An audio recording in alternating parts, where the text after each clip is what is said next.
Hi guys, welcome to Ajay TV. So ఇప్పుడున్నటువంటి dairy farmers అందరూ ఒకప్పుడు అశోకుడు చేసినటువంటి తప్పే చేస్తున్నారని నాకు అనిపిస్తుంది. సో ఒకప్పుడు ఫేమస్ రాజు అశోకుడు ఏం తప్పు చేశాడంటే, అతడు చాలా గొప్ప వీరుడు, చాలా యుద్ధాలు చేశాడు, చాలా రాజ్యాలను గెలిచాడు.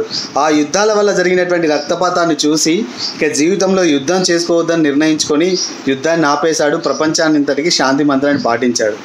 దీనివల్ల ఏం నష్టం జరిగిందంటే, తన తరువాతి జనరేషన్ అతను తయారు చేయలేకపోయాడు.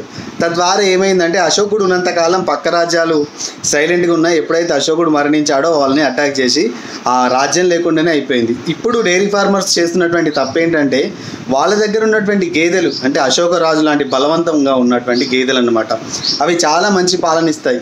కానీ వాటి తర్వాతి జనరేషన్ గురించి ఎంత ఇంట్రెస్ట్ చూపిస్తున్నారు అంటే, వాటికి పుట్టేటువంటి దూడల గురించి ఎంత పట్టించుకుంటున్నాడు. దూడలు సరిగ్గా లేకపోతే ఎంత బలమైనటువంటి ముర్రా గేదె అయినా తన జెర్మ్ ప్లాజాని నెక్స్ట్ జనరేషన్కి పాస్ చేయలేదు. కాబట్టి మీరు దూడలు ఎలాగైతే గేదెల మీద ఎంత ఇంట్రెస్ట్ చూపిస్తున్నారో దూడల మీద కూడా అంతే ఇంట్రెస్ట్ చూపించాలి. అప్పుడే మీ రాజ్యం, అదేనండి మీ పాడి పరిశ్రమ అనేది 100% సక్సెస్ అవుతుంది. లేదంటే అశోకుడు రాజ్యం లాగా కనుమరుగైపోయేటువంటి అవకాశం ఉంది. ఈ వీడియో నచ్చితే ఖచ్చితంగా సబ్స్క్రైబ్ చేయండి, మీ ఫ్రెండ్స్కి షేర్ చేయండి.